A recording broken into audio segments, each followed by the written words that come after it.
Que vamos a tratar esta tarde, como lo hice esta mañana, sea un pasaje que usted ha leído cientos de veces, puede que lo haya escuchado también, pero yo siento en mi corazón que es el pasaje para usted hoy y aquí. Hoy y aquí. Está en Mateo, Evangelio según San Mateo, capítulo 14.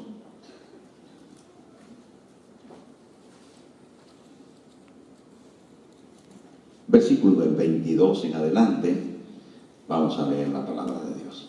Estoy feliz de compartirles este pasaje. Dice así, versículo 22 del capítulo 14, dice: enseguida Jesús hizo a sus discípulos entrar en la barca e ir delante de él a la otra ribera. Entre tanto que él despedida a la multitud,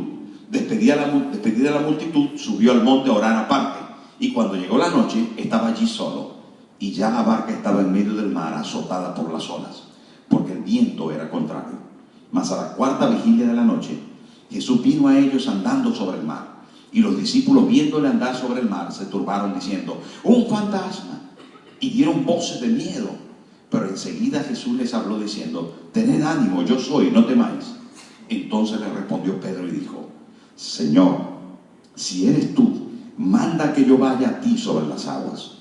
Y él dijo: ven. Y descendiendo Pedro de la barca, andaba sobre las aguas para ir a Jesús. Pero al ver el fuerte viento tuvo miedo, y comenzando a hundirse dio voces diciendo: Señor, sálvame. Al momento Jesús, extendiendo la mano, asió de él y le dijo: hombre de poca fe, ¿por qué dudaste? Y cuando ellos subieron en la barca, se calmó el viento. Entonces los que estaban en la barca vinieron y le adoraron, diciendo: verdaderamente eres Hijo de Dios. Hermano, en la historia se registran batallas impresionantes, importantísimas. Es evidente cuando hablamos de la historia de los países, de las naciones, de las batallas de hombres que se dispusieron poseer la tierra, conquistar territorios grandes.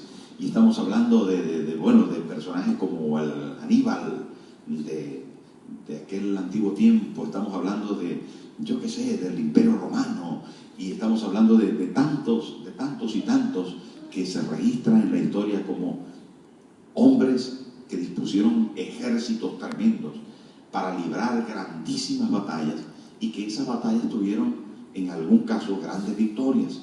No se puede tener grandes victorias sino a través de grandes batallas. Una de esas batallas que tenía un elemento profundo de fe, de conquista o de defensa de los territorios que tenían cierta fe, fue la batalla de Lepanto, la batalla naval más importante de todos los tiempos. Fíjense que alrededor de 70.000 musulmanes querían entrar en el continente europeo, y allí en las islas de Grecia, en ese borde, se presentó una defensa del mundo cristiano de aquel entonces. Todos los imperios y todos los países cristianos reunieron barcos y guerreros y soldados para pelear, y se libró, hermano, una batalla impresionante donde 7.000 cristianos murieron. Bueno, digo cristianos, personas que decían ser cristianos y que llevaban bandera cristiana, contra 25.000 musulmanes que murieron. Otros volvieron a sus lugares, por supuesto, a sus puertos donde partieron, pero se libró una batalla impresionante. Y Europa en aquel entonces fue librada del avance musulmán. Esas historias, hermanos, siguen construyéndose, y esas guerras siguen librándose de una u otra manera. Cada uno tenemos en nuestro interior la batalla de la fe, y la Biblia dice que nosotros somos soldados, que somos guerreros. Y cuando estaba pensando en este fin de semana en la manera en que en que Dios quiere que este año sea afrontado, me di cuenta de que tenemos que librar grandes batallas para tener grandes victorias.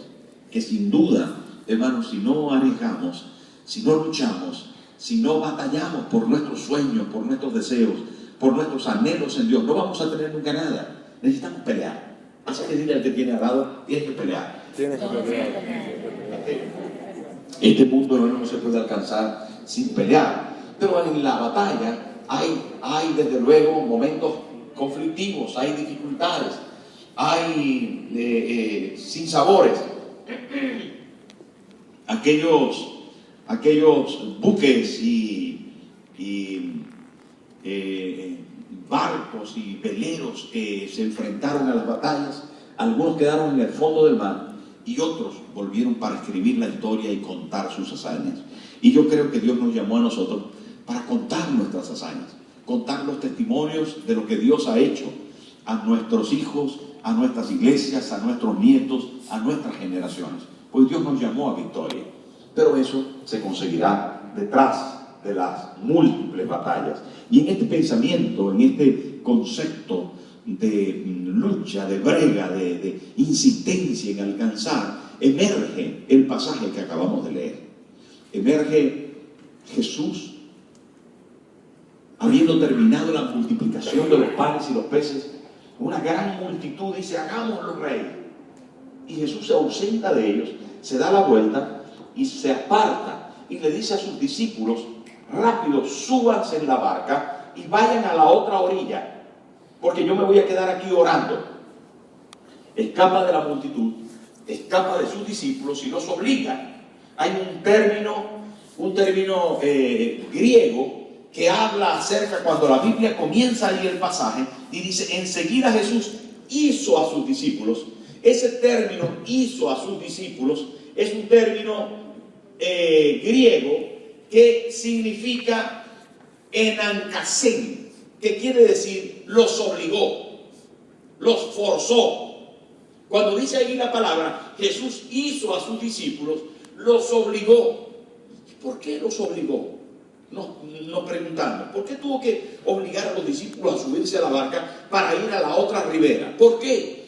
Es muy fácil descubrir que en la otra ribera no había poblados judíos, no había una verdadera fe judía, y para ellos todo lo que era de la otra ribera del mar era un tema complicado, incómodo, conflictivo. Recuerda que en la otra ribera estaba Gadara, que estaba el endemoniado gadareno, que la gente criaba cerdos allí, que estaban al margen de las leyes de los judíos. Pues para un judío no era agradable ir a la otra ribera, pero Jesús los obligó.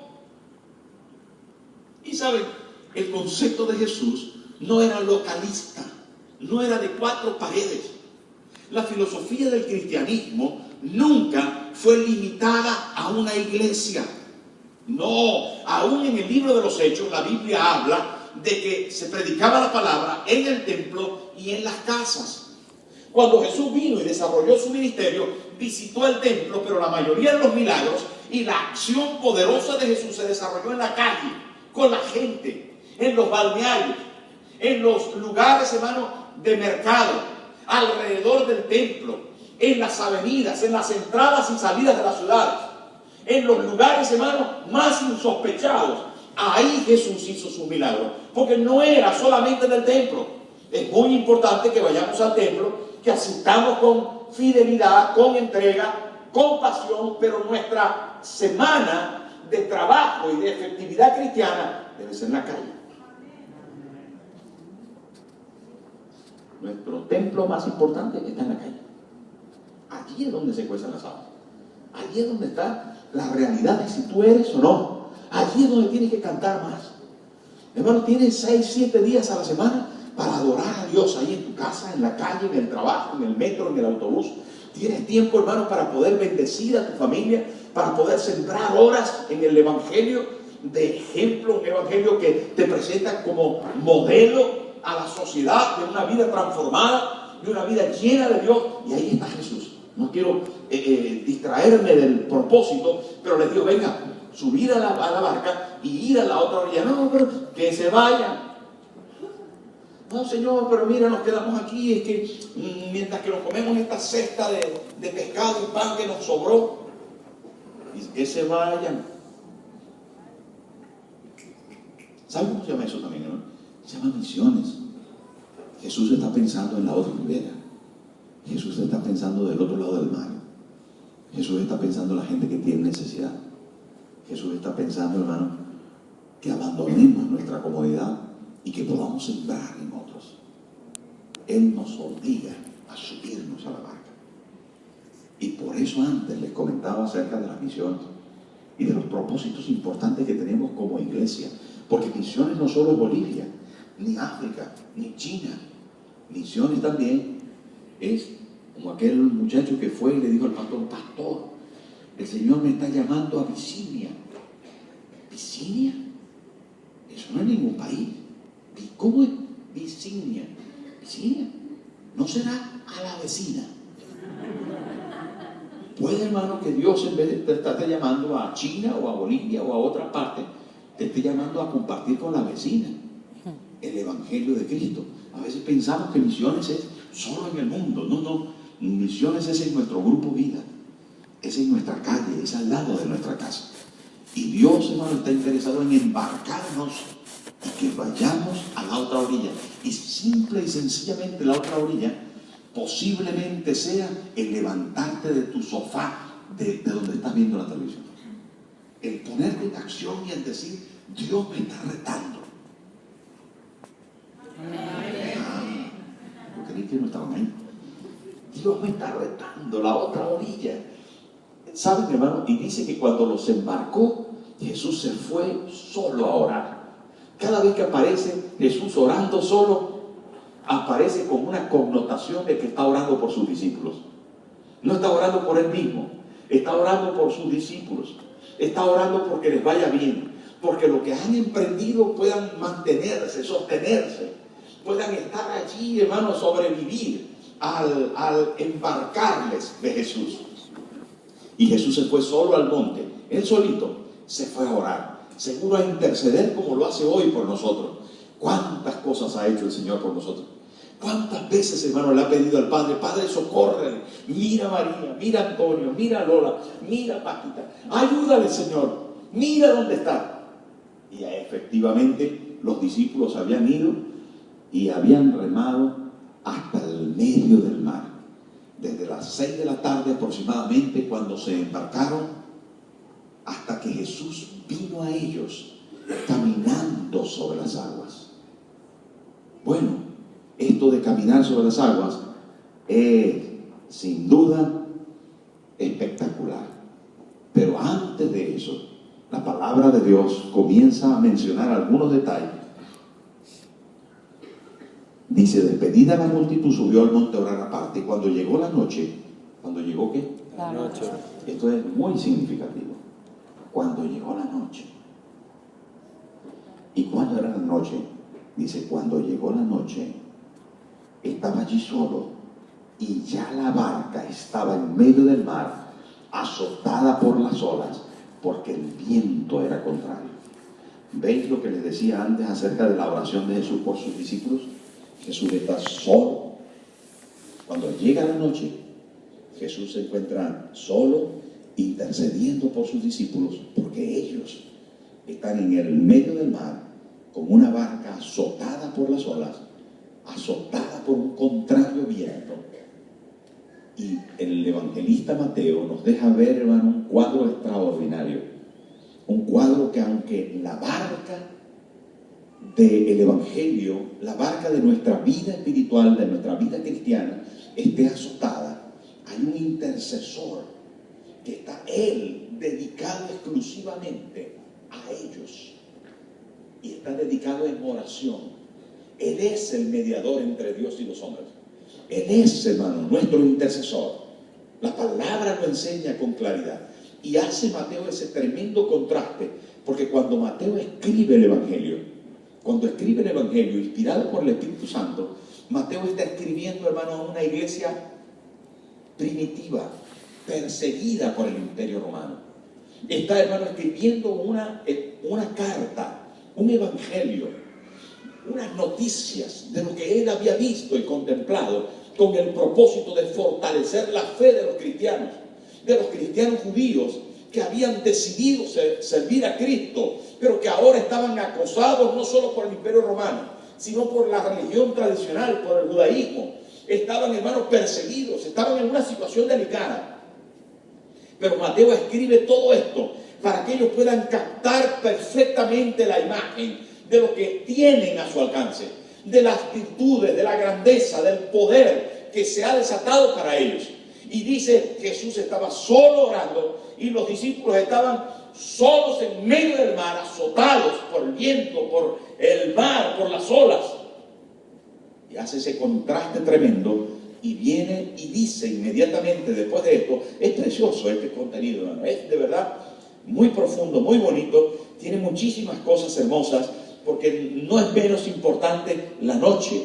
O sea, cuando llegó la noche, traza el cuadro y dice cuando llegó la noche, y la pone oscura, pero en medio de la oscuridad hay un intercesor y hay una gente azotada, hay una gente golpeada, hay una gente en dificultades. ¿Ves? Pero dice allí, hermano, y la barca estaba en medio del mar azotada por las olas porque el viento era contrario. Mas a la cuarta vigilia de la noche normalmente, hermano, tiene 4 vigilias. La primera vigilia es cuando se hace de noche, de 6 de la tarde, que ya anochece, hasta las 9 de la noche, es la primera. La segunda vigilia es de las 9 a las 12. La tercera vigilia es de las 12 a las 3. Y la cuarta vigilia de las 3 a las 6. Son 4 vigilias que tiene la noche judía, la costumbre judía. De manera que dice que cuando llegó la cuarta vigilia de la noche, y esto es a partir de las 3 de la madrugada, cuando está la noche bien oscura. La primera vigilia todavía hay luz. Todavía hay ese rojizo atardecer. A las 12 de la noche, algunas veces todavía la noche no se ha cerrado. Y aún en el verano todavía como que se ve ciertas cosas. Para las 3 de la mañana no hay nada. Como no hay una luna hermosa, no hay nada, está oscuro. Está oscuro. Así que a la cuarta vigilia, dicen los especialistas que es donde se pone más oscura la noche, antes del amanecer.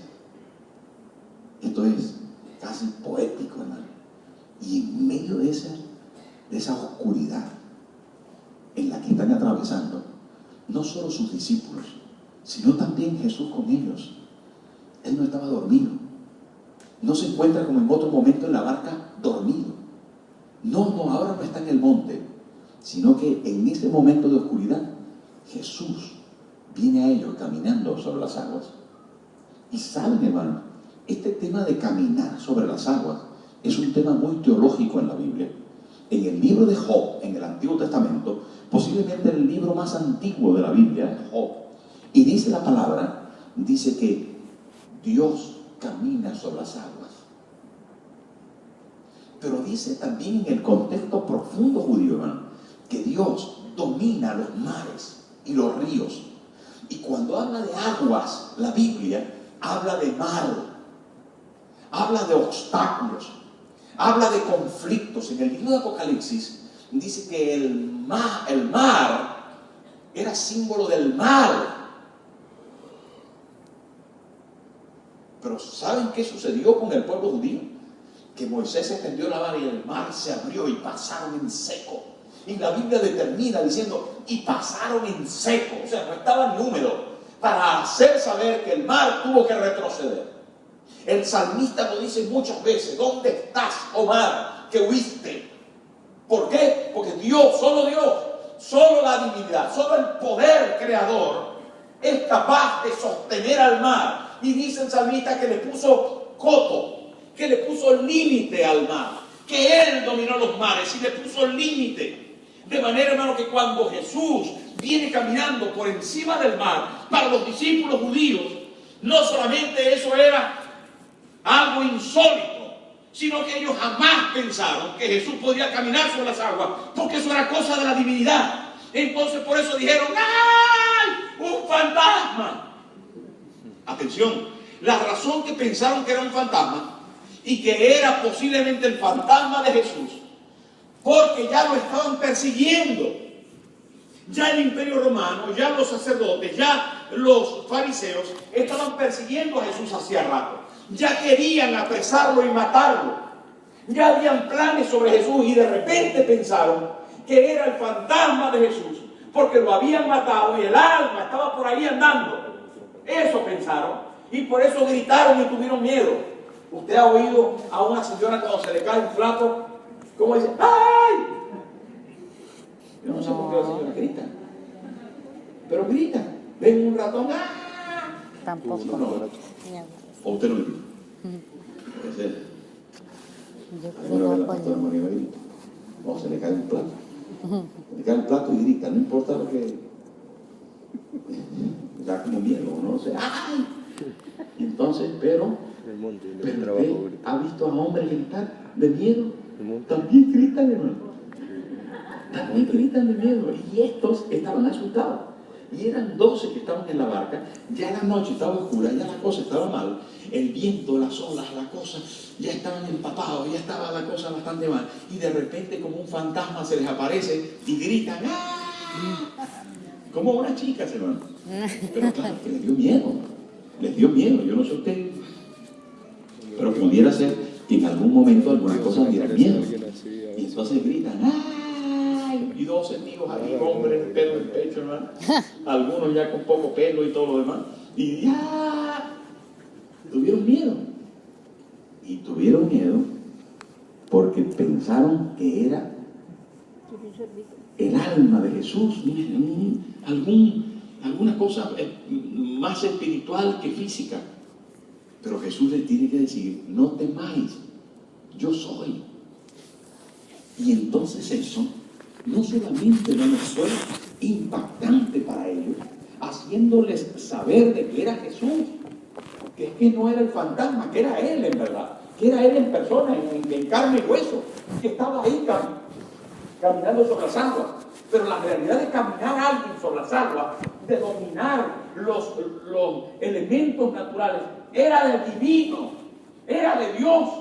Así que en ese momento Jesús se presenta como el Dios del cielo y de la tierra, el Señor, el dueño de todo cuanto existe y el creador de los mares. Así que Él viene caminando y le dice encima, no temáis, y le agrega, yo soy. Uy, para un judío eso era muy fuerte, era muy importante, hermano, porque decir yo soy solo se le otorgaba a Dios. Cuando Moisés le preguntó a Dios que estaba en la zarza, diciendo, ¿quién eres? Y le contestó la zarza, yo soy. ¿Y qué le digo a Faraón que quién me envió? Dile que yo soy, te envió. Pero yo soy quién? No, yo soy el que soy. Yo soy. Pero ¿qué nombre? No, dile que yo soy, me llamo. Es muy importante para el pueblo judío eso, ¿no? Y para la palabra de Dios. Y cuando Jesús les dijo, no temáis, que yo soy, encima que estaba caminando en las aguas, encima que estaba, hermano, a pesar del viento, de la noche y de todo, y a pesar de que lo estaban viendo, Él dice, yo soy. Ellos están captando claramente que era Dios. Es tan importante. Ellos no lo habían entendido, porque Jesús se los había explicado ya varias veces. Y le dijo, si me conocéis a mí, conocéis al Padre. Jesús les habló diciendo, yo y el Padre, uno somos. Pero ellos no lo pillaban, hermano. No lo pillaban como algunas veces nosotros no pillamos el hecho de que Jesús es Dios. Pero ahora se les presenta ahí. Ahora, queridos hermanos, hay un tema de que todos los elementos se están resistiendo a la tranquilidad, a la pasividad. Todo esto que estoy mencionando, hermano, era un conflicto. Dios se da a conocer en medio de todo esto y viene de repente, hermano, algo extraordinariamente especial. Y es lo que yo quiero detenerme unos minutos más.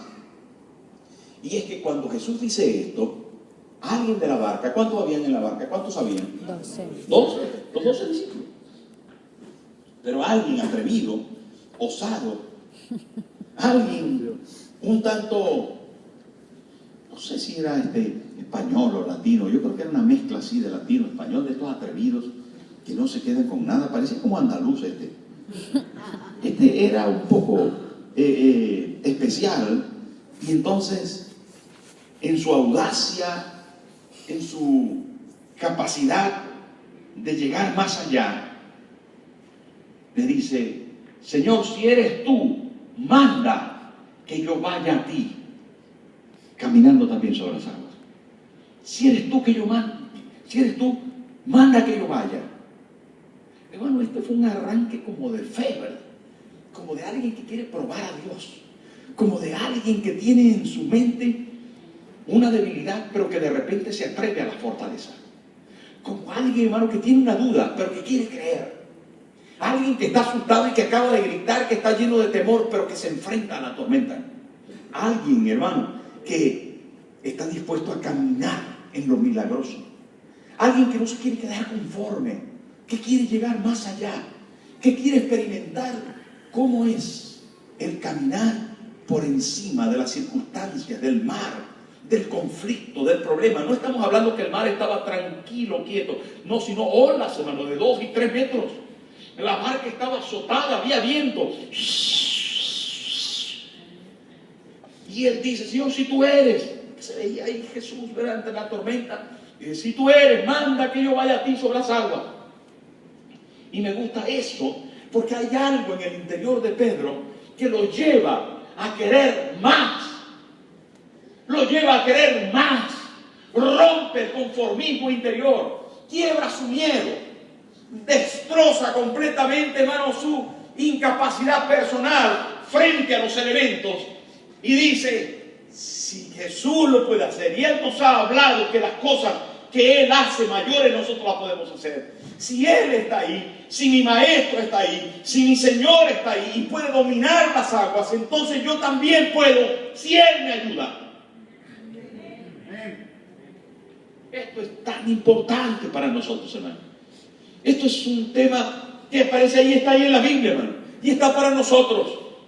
Está para nosotros y está para que dentro de nosotros surja ese deseo de llegar más allá, de alcanzar más, de lograr más, de entrar en el mundo de lo sobrenatural, de lo imposible para mí.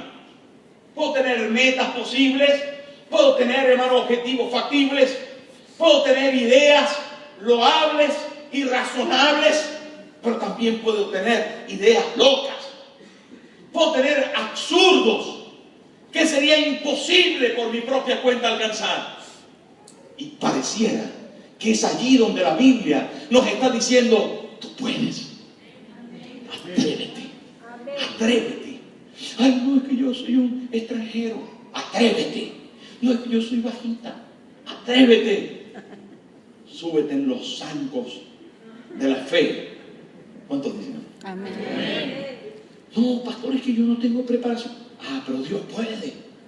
Dios puede. ¿Y sabes qué dijo Jesús? Ven. ¿Sabes qué dijeron los panchos? Si tú me dices ven, yo dejo todo.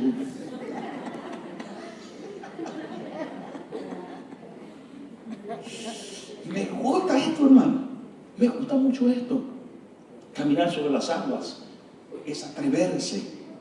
Es determinar dejar mi barca, dejar ese sentido de seguridad, de pertenencia, esa identidad con el bien hacer, con el bienestar, y procurar ir a lo excelente, a lo poderoso, a lo que nadie se atreve o casi nadie se atreve, sino que solo algunos sueñan con ello.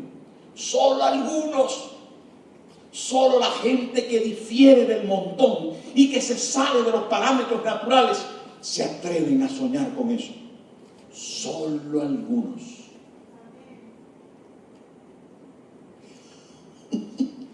Usted es de esos. Usted, hermano, es de los que le dice al jefe gruñón y sinvergüenza que quiere manipularle: búsquese a otra persona porque yo no soy el que usted necesita. Y no es de esos que se quedan en la barca y dicen: y dígame si llega al final de mes y no tengo con qué comer. Bueno, yo vivo con este hombre aunque me maltrata, porque me da de comer. Bueno, yo estoy aquí en este trabajito, pero con esto pago la casa y la comida. Usted puede, hermano, vivir así. Usted puede vivir así. Usted se puede quedar en la barca. De hecho, 11 se quedaron en la barca. 11 no dijeron nada. Y eran discípulos. Usted puede estar aquí tranquilamente, aguantando el viento y la tempestad. Usted puede ver las olas y puede ver cómo alguno se levanta y le dice: Señor, si eres tú, manda que yo vaya a ti. Y comienza a caminar sobre las aguas. ¡Qué envidia, hermano! ¿Saben qué? Yo quiero encender en su interior la pasión de que usted deje su barca. Amén. Que usted se atreva a escuchar esta noche la voz del Señor que le dice: ven, tú puedes ser un gran empresario, tú puedes ser el dueño de una multinacional, tú puedes ser mi misionero, tú puedes ser mi pastor, tú puedes ser el hombre que cambia tu familia, tú puedes ser la solución para este mundo, tú puedes ser la mujer que yo necesito para que transforme el ambiente de esa escuela, de esa universidad, de esa empresa, de esa ciudad. Tú puedes ser.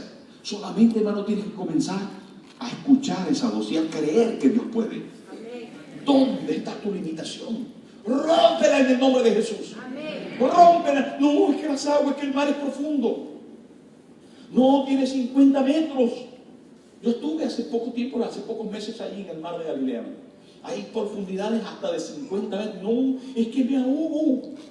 Es que yo no sé nadar. Es que las olas, es que este es el peor momento para salir a caminar. Pero es el momento cuando Dios te está diciendo: ven. Te atreverás, permanecerás en tu limitación. No harás caso a la palabra, sino que dirás: oh, yo me quedo así mejor. Yo mejor me quedo así.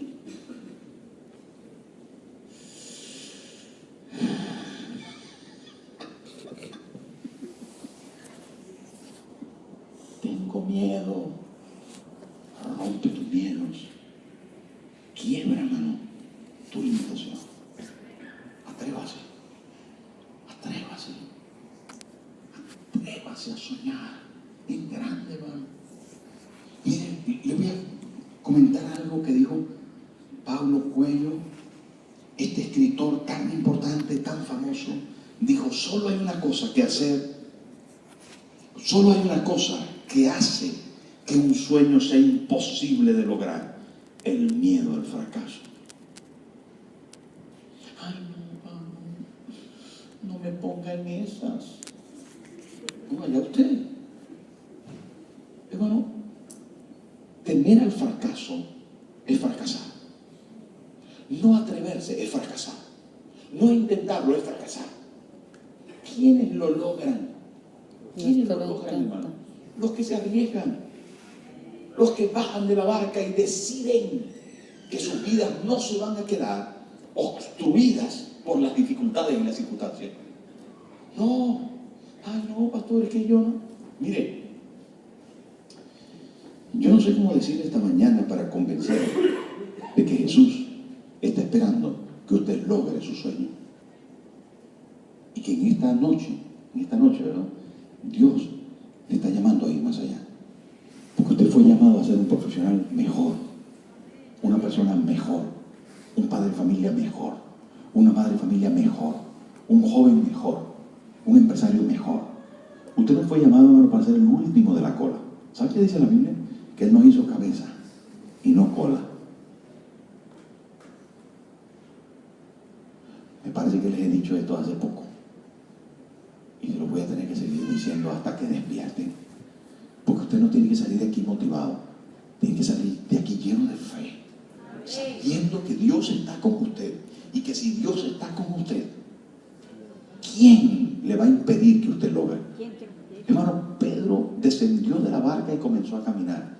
Y sí es verdad que la Biblia dice que tuvo miedo y se hundió. Pero da igual, hermano. ¿Qué más da que usted se hunda si Jesús está ahí para socorrerme? ¿Qué más da que usted tenga una mala experiencia en su decisión de avanzar? No se preocupe. Al final, Pedro contó a sus hijos y a sus nietos. ¿Saben qué les contó? Porque sí que se casó, tenía suegra. Él estaba casado. Les contó cuando volvió a su casa, hermano, cómo es caminar sobre las aguas. Con unas zapatillas, Nike no es igual. ni ritmo, ni nada de eso, hermano. Caminar sobre las aguas es como una espumita, es algo especial. Yo no sé cómo, pero Pedro supo. La experiencia que contó a su familia y a sus discípulos y a su gente, hermano, fue única. Solo la contó él y los otros 11 lo vieron. Los otros 11 lo vieron, pero él lo experimentó, él lo vivió, él lo encarnó, él pudo dar testimonio acerca de esto. Hermano, ¿dará usted testimonio del éxito? ¿Podrá usted contar las maravillas que Dios hizo con usted? ¿O solamente las contemplará en otro? ¿O solamente me verá a mí sembrando, hermano, en 200 países una semilla? ¿O usted será parte de esto? Amén. ¿O usted será, hermano, una de esas semillas sembradas en la China, en Japón, en Bolivia, en Taiwán, en donde sea? Donde Dios le mande. ¿Será usted parte de esa historia gloriosa de poder decir: yo serví a mi Señor? Amén. Yo vi a los enfermos sanar. Yo vi a las personas recibir a Cristo. Yo vi a las cosas cambiar. Yo vi a mi empresa multiplicarse. Yo vi la prosperidad para sembrar abundantemente en misiones. Yo lo vi. Yo lo viví. ¿Sabe quién supo decir eso último que acabo de mencionar? Colgate. Colgate Palmolive. Sí, hermano. Porque él era un creyente fiel. Y en su iglesia, hermano, comenzó a diezmar y Dios le prosperó. Y comenzó a llenar su estado en los Estados Unidos. Y le dijo: Dios, si tú me bendices más y puedo llegar a la nación, no voy a diezmar, voy a dar el 20%. Es una historia real. No es un cuento, es real. Y llegó a toda la nación, hermano. Todo el mundo se cepillaba, no hay problema. De ahí de los Estados Unidos. Pero comenzó a llevarlo al mundo, hermano. Y llegó a Europa y le dijo: Señor, si me das éxito en Europa, te voy a dar el 50%. Y ¿saben qué, hermano? Dios le prosperó. Y después habló de Centro y Sudamérica. Y al final terminó diciendo: si tú me dejas llegar al mundo, te voy a dar el 90% y yo me quedo con el 10%. Esto es histórico, hermano.